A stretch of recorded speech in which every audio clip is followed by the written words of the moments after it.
ખેડૂત મિત્રો, આજે આપણે ચર્ચા કરશું મરચી રોપ્યા પછી પહેલું ડ્રેન્ચિંગ કયું અને પહેલો સ્પ્રે કયો અને બીજી કઈ કઈ કાળજીઓ આપણે રાખવી જોઈએ મરચીના પ્લાન્ટેશન કર્યા પછી, એના વિશે આજે આપણે વિસ્તારપૂર્વક ચર્ચા કરીશું. હું અંકુર ચૌધરી, કૃષિકાર એગ્રોટેક વ્યારા ચેનલ પર આપનું હાર્દિક સ્વાગત કરું છું.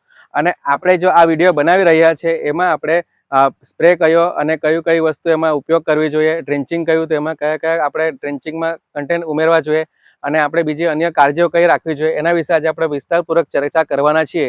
તો ખેડૂત ભાઈઓ, આ વિડીયો તમારે પૂરો જોવો અને આ વિડીયો તમને સારો લાગે તો તમે બીજા ખેડૂતોને પણ શેર કરજો અને આ ચેનલને સબસ્ક્રાઇબ કરવાનું ભૂલતા નહીં. ખેડૂત ભાઈઓ, આપણે જ્યારે મરચીનું પ્લાન્ટેશન કરીએ છીએ ત્યારે આપણે ઘણીવાર આપણે જે ડ્રીપ છે અને મલ્ચિંગ જે પાથરીને આપણે ત્યારે પ્લાન્ટેશન કરીએ છીએ, ત્યારે ઘણીવાર જે મરચીનો જે છોડ છે એ આપણે પ્લાન્ટેશન કરીએ છીએ ત્યારે અમુક જે આપણે મલ્ચિંગનો જે હોલ છે એ મલ્ચિંગના હોલમાં અંદરની સાઈડ આપણે પ્લાન્ટેશન કરી દઈએ છીએ.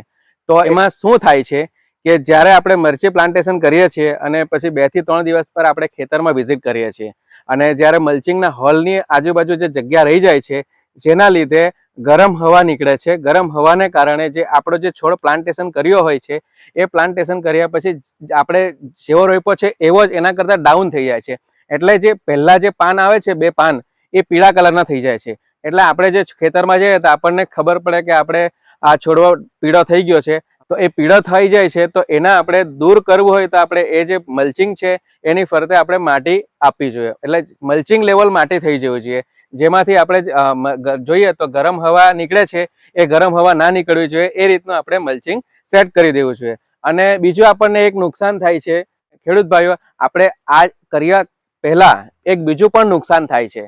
તો બીજું કયું નુકસાન થાય છે? તો કે જ્યારે આપણે પ્લાન્ટેશન થઈ ગયું છે અને આપણે 2-4 દિવસ થઈ ગયા છે પ્લાન્ટેશન કર્યા પછી અને આપણે ટ્રેન્ચિંગ અને સ્પ્રે આપણે કશું કર્યું નથી, ત્યારે આપણે જે છોડ છે એ છોડની આપણે અંદર નજીકથી આપણે જોઈએ છે તો એની જે જમીન લેવલથી જે છોડ ઊભો થાય છે ત્યાં આપણને કતરેલું જોવા મળે છે. જે છોડની જે ચામડી છે એ ખવાયેલી જોવા મળે છે. ચામડી ખવાવાનું કારણ શું છે? તો ચામડી જે ખવાય છે એ ચામડી ઈયળ અથવા ગોકળગાય, આ 2 દુશ્મન છે આપણે આ ચામડી ખાવા માટેના, જો મરચાના છોડ માટે. તો એ આપણને દિવસના જોઈએ તો આપણને જોવા મળતા નથી છોડની આજુબાજુ. તો એ રાત્રે એટેક કરે છે ઠંડા વાતાવરણમાં, કારણ કે દિવસના જે આપણે જોઈએ તો ત્યાં આપણે જે છોડ છે એની આજુબાજુ ગરમ હવા નીકળવાના કારણે ત્યાં એ ઈયળ અને ગોકળગાય આવતા નથી અને મલ્ચિંગની અંદર એ પ્રસરે છે જ્યાં એને ઠંડક મળે છે દિવસના. અને જ્યારે રાત્રે ઠંડુ વાતાવરણ થાય છે ત્યારે એ એટેક કરે છે અને આપણા છોડને નુકસાન કરે છે.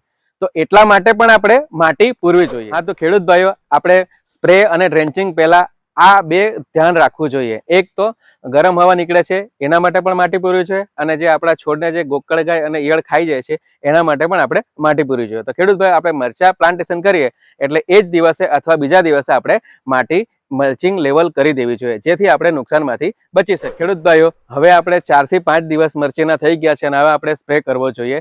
તો એ સ્પ્રે એટલા માટે કરવો જોઈએ કે એક તો ઈયળનો સ્પ્રે કરવો જોઈએ. તો કઈ ઈયળ આપણે, જેમાં લીલી ઈયળ અને કાળી ઈયળ વધારે એટેક કરે છે અને શરૂઆતમાં જે આપણે નવા કુમળા પાન નીકળતા હોય છે ખેતરમાં મરચીના, તો એમાં થ્રિપ્સનો એટેક આવે છે ગરમીનો સમય હોવાથી અને વાતાવરણ ભેજવાળું હોવાથી. તો એ થ્રિપ્સનો એટેક પણ આવે છે અને એ દવા આપણે કઈ નાખવી જોઈએ? તો આપણે એમાં થ્રિપ્સ માટે આપણે ચિનિકમ દવા આવે છે, એમાં ટેકનિકલની વાત કરીએ તો એબામેક્ટિન આવે છે, એનો આપણે ઉપયોગ કરવો જોઈએ.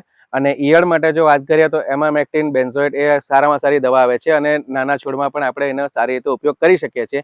એ દવા આપણે મિક્સ કરીને આપણે સ્પ્રે કરવું જોઈએ. અને એની સાથે આપણે સીવીડ્સ માઇક્રોન્યુટ્રન આપણે ઉમેરવા જોઈએ. એ એટલા માટે ઉમેરવા જોઈએ કે જો છોડ કદાચ નાનો હોય, કુમળો હોય અને આપણે જ્યારે સ્પ્રે કરીએ ત્યારે એ જે સ્ટ્રેસમાં આવી જાય છે એ સ્ટ્રેસમાં ના આવે એટલા માટે સીવીડ્સ છે, હુમિક એસિડ છે, એનો આપણે મિક્સ કરીને સ્પ્રે કરવા જોઈએ. એટલે આ 3 કોમ્બિનેશન આપણે કરવું જોઈએ. અને ખેડૂત ભાઈઓ, તમે જ્યારે પ્લાન્ટેશન મરચીના થઈ ગયા પછી તમે પહેલો સ્પ્રે કયો કરો છો તે મને નીચે કોમેન્ટ કરીને જણાવો. હવે આપણે સ્પ્રે થઈ ગયો, હવે આપણે વાત કરીએ ડ્રેન્ચિંગની. તો ડ્રેન્ચિંગમાં આપણે શા માટે ડ્રેન્ચિંગ કરવું જોઈએ અને એ ડ્રેન્ચિંગ કરવાના ફાયદા શું છે? તો ડ્રેન્ચિંગ એટલા માટે કરવું જોઈએ કે જ્યારે આપણે પ્લાન્ટેશન કરીએ છીએ અને જ્યારે નર્સરીમાંથી છોડ આવે છે અને ડ્રેન્ચિંગ આપણે જ્યારે કરવા પહેલા એ જે છોડ હોય છે એ છોડમાં રૂટ્સ તો હોય છે પણ એ રૂટ્સ ભાગતા નથી. જે સ્પીડે એનો વિકાસ થવો જોઈએ એ વિકાસ થતો નથી. જેવો આપણે છોડ રોપીએ છીએ તેવો આપણને અહીંયા ખેતરમાં 5 થી 6 દિવસ સુધી આપણને જોવા મળે છે. નવી જે બ્રાન્ચીસ નીકળવી જોઈએ એ નીકળતી નથી. એટલે એના માટે આપણે ખાતર આપવું જોઈએ.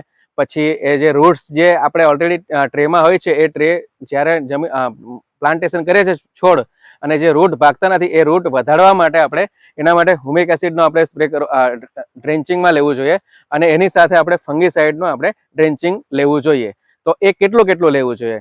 તો ખેડૂત ભાઈઓ આપણે એમાં ડ્રેન્ચિંગની જો વાત કરું તો એક બેરલમાં આપણે NPK ખાતરની વાત કરું તો 16-8-24 ખાતર છે એ આપણે 3 કિલો એક બેરલમાં લેવું જોઈએ. અને ફંગીસાઇડમાં આપણે જો ઉપયોગ કરીએ છીએ તો મેટાલેક્સી મેન્કોજેબ 250 ગ્રામ એક બેરલ આપણે ઉપયોગ કરીએ છીએ. અને જે હુમિક એસિડની જો વાત કરીએ તો આપણે 500 ગ્રામ હુમિક એસિડ 200 ગ્રામ લીટરમાં આપણે ઉમેરીને આ 3 વસ્તુ મિક્સ કરીને આપણે એક છોડ પર 100 ml આપવું જોઈએ, જેથી આપણે જે છોડ છે એ છોડને 100 ml આપવાથી એ છોડના જે મૂળિયા છે એ ત્યાં વ્યવસ્થિત ખાતર, હુમિક એસિડ અને ફંગીસાઇડ પચે તો એ આપણા છોડને તરત ન્યુટ્રિશન્સ મળે અને છોડ પીલવણ નવી ચાલુ કરે અને આપણને ગ્રોથ સારો એવો જોવા મળે છે.